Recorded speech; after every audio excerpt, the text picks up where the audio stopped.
BA प्रथम वर्ष राजनीति विज्ञान, द्वितीय प्रश्न पत्र भारतीय शासन और राजनीति। हम पढ़ रहे थे संविधान, संविधान का निर्माण हम पढ़ चुके हैं, संविधान की प्रस्तावना को भी हमने पढ़ा है, संविधान की विशेषताएं कर रहे थे और हमने 8 विशेषताओं को विस्तार से समझ लिया था। अब उसके आगे कुछ और विशेषताओं को समझना है। तो आज जो विशेषता हम देखेंगे उनमें पहली विशेषता है संसदीय प्रभुता और न्यायिक सर्वोच्चता में समन्वय। भारतीय संविधान की विशेषता है कि इसमें संसदीय शासन को अपनाया गया है और इस कारण से संसदीय सर्वोच्चता है, पर वैसी संसदीय सर्वोच्चता नहीं है जैसे कि इंग्लैंड में है, क्योंकि इंग्लैंड में तो संसदीय सर्वोच्चता के संदर्भ में डी लॉ में ये कहते हैं कि वहां की संसद स्त्री को पुरुष और पुरुष को स्त्री बनाने के अलावा सब कुछ करने की शक्ति रखती है। तो उतनी शक्तिशाली भारतीय संसदीय व्यवस्था नहीं है, पर कमजोर भी नहीं है। भारतीय संसदीय सर्वोच्चता को इस संविधान के द्वारा स्थापित किया गया है। साथ ही न्यायिक पुनरावलोकन की शक्ति न्यायपालिका को सौंपकर न्यायिक सर्वोच्चता को भी बनाए रखने की कोशिश की गई। न्यायिक पुनरावलोकन का मतलब होता है व्यवस्थापिका द्वारा बनाए गए कानूनों और कार्यपालिका द्वारा जारी किए गए कार्यपालिका के आदेशों के संवैधानिकता की जांच करने का न्यायपालिका का अधिकार और जांच में संविधान के विपरीत पाए जाने पर उन्हें अवैध या शून्य घोषित करने का न्यायपालिका का अधिकार न्यायिक पुनरावलोकन की शक्ति कहलाता है।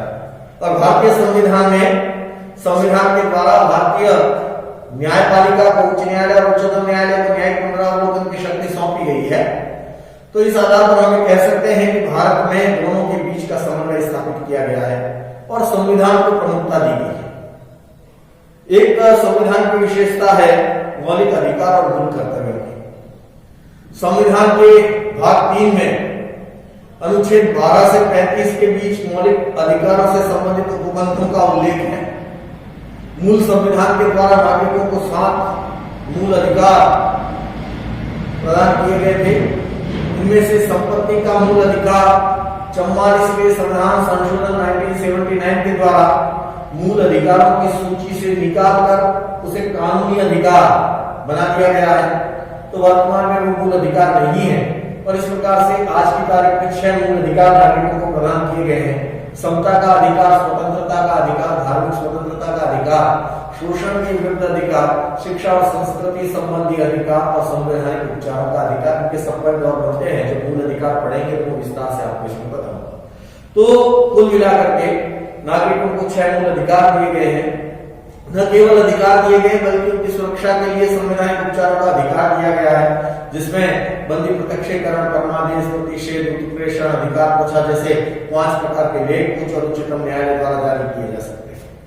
इसी तरह से मूल संविधान में नागरिकों को कोई मूल कर्तव्य नहीं थे, उनका उल्लेख नहीं था, किंतु 42वें संविधान संशोधन 1976 के द्वारा स्वर्ण सिंह कमेटी की सिफारिश के आधार पर भारतीय संविधान में 10 मूल कर्तव्य जोड़े गए। देश की सुरक्षा से संबंधित, संविधान के आदर से संबंधित, राष्ट्र प्रतीकों के आदर से संबंधित, वैज्ञानिक दृष्टिकोण से संबंधित, नारी सम्मान से संबंधित, ऐसे 10 मूल कर्तव्य जोड़े गए। 1986 संविधान संशोधन 2002 द्वारा इस सूची में 11वां मूल कर्तव्य और जोड़ा गया, शिक्षा से संबंधित, यानी प्रत्येक अभिभावक का एक कर्तव्य निर्धारित किया गया कि वह अपने बालकों को 6 से 14 वर्ष के बच्चों को अनिवार्य शिक्षा प्रदान करवाएगा। तो इस प्रकार से आज की तारीख में संविधान में 11 मूल कर्तव्य हैं। तो भारतीय संविधान की विशेषता है कि उसमें मूल अधिकार भी हैं और मूल कर्तव्यों का भी उल्लेख किया गया। एक भारतीय संविधान की विशेषता नीति निर्देशक तत्वों से संबंधित है। नीति निर्देशक तत्व वे दिशा निर्देश है जो राज्य के लिए है, राज्य के लिए मतलब सरकार के लिए, कि राज्य जब भी कोई नीतियां बनाएगा, योजनाएं बनाएगा, कानून बनाएगा, तो इन बातों को ध्यान में रखेगा ताकि इनकी पूर्ति हो। ये वो दिशा निर्देश है। हालांकि बाध्यकारी नहीं है, जैसे मूल अधिकार बाध्यकारी है, नीति निर्देशक तत्व बाध्यकारी नहीं है। संसाधनों को देखते हुए शासन को ये दिशा निर्देश दिए गए हैं। हालांकि भारत में अधिकांश नीति निर्देशक तत्व क्रियान्वित हो चुके हैं, उनसे संबंधित कानून बन चुके हैं, नीतियां बन चुकी है, योजनाएं बन चुकी है, क्रियान्वित हो चुकी है। तो ये भी भारतीय संविधान की विशेषता है, नीति निर्देशक तत्वों का होना। और ये हमने आयरलैंड के संविधान से प्रेरित होकर के लिया। और जैसा मैंने जब संविधान निर्माण बताया था, आपको कहा था कि परिवर्तन के साथ चयन हमने वहां से प्रेरित अवश्य हुए, पर जो नीति निर्देशक तत्व है वो भारतीय व्यवस्था के अनुरूप है, भारतीय परिवेश के अनुरूप है। उन नीति निर्देशक तत्वों को हमने संविधान में स्थान दिया है और ये न्यायालय द्वारा बाध्यकारी नहीं है। अनुच्छेद 37 में यह कहा गया है, नीति निर्देशक तत्वों को किसी न्यायालय द्वारा बाध्यता न दी जा सकेगी, किंतु तो भी ये तत्व देश के शासन में मूलभूत है। और एक लोक कल्याणकारी राज्य की स्थापना को दृष्टि में रखते हुए नीति निर्देशक तत्वों का महत्व है। एक विशेषता है, एक विशेषता भारतीय संविधान की है, इसमें स्वतंत्र न्यायपालिका और अन्य स्वतंत्र अभिकरण रखे गए हैं।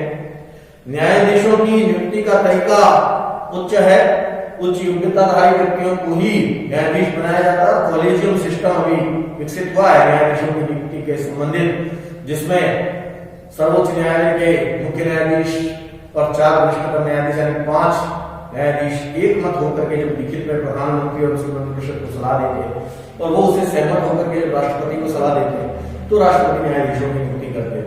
तो एक निष्पक्ष तरीका है, उनके लिए योग्यताएं उच्च रखी गई है और उनके वेतन भत्ते उच्च रखे गए हैं। उन्हें हटाने की प्रक्रिया बहुत जटिल है। जैसे राष्ट्रपति को हटाने की प्रक्रिया है, वैसे ही संसद के दोनों सदनों द्वारा दूसरी बहुमत से ही उनको हटाया जा सकता है। तो बहुत जटिल प्रक्रिया है ताकि वो भयमुक्त होकर के काम करें।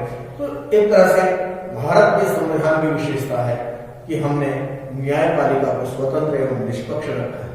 न केवल न्यायपालिका को बल्कि और भी कुछ अभिकरण है, जैसे नियंत्रक एवं महालेखा परीक्षक का पद है, जैसे मुख्य निर्वाचन आयुक्त का पद है।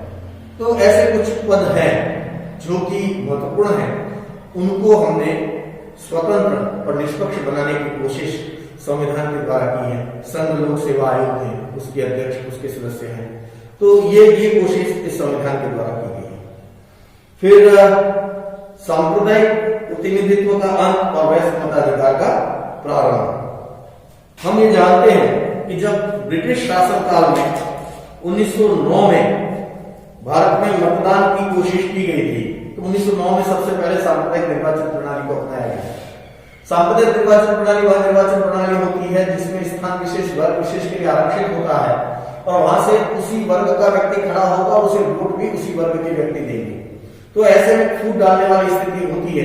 अन्य वर्गों के व्यक्ति उस प्रतिनिधि को अपना प्रतिनिधि नहीं समझते। अंग्रेजों ने यही फूट डालने का काम किया था। 1909 में उन्होंने सांप्रदायिक निर्वाचन प्रणाली की शुरुआत की। मुसलमानों को पृथक से सांप्रदायिक निर्वाचन का अधिकार दिया गया। 1919 में उसका और विस्तार किया गया। उनके साथ साथ भारतीय ईसाइयों और सिखों और आंग्ल भारतीयों को इसमें शामिल किया गया और 1935 में और उसका विस्तार कर दिया गया। भारतीय दलितों को भी इसमें शामिल कर दिया गया। पर संविधान निर्माताओं ने ये माना कि इस प्रकार की फूट डालने वाली मतदान व्यवस्था ठीक नहीं है, तो हमें सांप्रदायिक निर्वाचन प्रणाली को इस संविधान में कोई स्थान नहीं दिया है। सार्वजनिक वयस्क निर्वाचन प्रणाली को अपनाया गया है, जिसमें आरक्षण की व्यवस्था है। आरक्षण युक्त संयुक्त निर्वाचन प्रणाली को हमने अपनाया है। आरक्षण होगा किंतु वोट सभी वर्ग के व्यक्ति देंगे ताकि वो उन्हें अपना प्रतिनिधि समझे। तो सांप्रदायिक निर्वाचन प्रणाली के दोष को इस संविधान के द्वारा समाप्त कर दिया गया है। यह भी भारतीय संविधान की विशेषता है कि सार्वजनिक वयस्क मताधिकार प्रणाली को अपनाया गया है, संयुक्त निर्वाचन प्रणाली को अपनाया गया है। भारतीय संविधान की यह भी विशेषता है कि हम संघात्मक शासन होते हुए भी हमने एकल नागरिकता को स्वीकार किया, इकहरी नागरिकता को स्वीकार किया। हमारे यहाँ दोहरी नागरिकता नहीं है। यदि दोहरी नागरिकता होती तो एक इकाई की नागरिकता होती, एक संघ की नागरिकता होती और हम सबकी नागरिकता भारतीय है। तो हमने इकहरी नागरिकता को अपनाया है। इसके अलावा अल्पसंख्यक और पिछड़े वर्गों के कल्याण के लिए भी विशेष व्यवस्थाएं भारतीय संविधान के द्वारा की गई है। जिसमें उनके आरक्षण की व्यवस्था है, उनके लिए अलग से आयोगों के गठन की व्यवस्था है। सामाजिक समानता की स्थापना की कोशिश की गई है और यह अस्पृश्यता को दंडनीय अपराध घोषित करने जैसे संवैधानिक प्रावधानों के माध्यम से किया गया है। कल्याणकारी राज्य की स्थापना के आदर्श को हमने अपनाया है। एक राष्ट्रभाषा की व्यवस्था हमने इसमें रखी है और ये कहा गया है कि संविधान के लागू होने के 15 वर्ष बाद तक अंग्रेजी के प्रयोग की आज्ञा दी गई थी। संविधान में यह भी कहा गया है कि संसद के द्वारा 15 वर्ष बाद भी आज्ञा जारी कर अंग्रेजी के प्रयोग की अनुमति दी जा सकती है। और 1965 में सहराज भाषा विधेयक पारित किया गया। अनिश्चित काल तक हिंदी के साथ साथ अंग्रेजी को भी राजकीय कार्यों के लिए जारी रखने की अनुमति दी गई है। तो कुल मिलाकर के हिंदी को राजभाषा के साथ साथ अंग्रेजी को सहराजभाषा का दर्जा प्राप्त हुआ है। तो ये सारी वो विशेषताएं थी जो कि भारतीय संविधान की विशेषताएं थी जो मैंने आपको समझाई।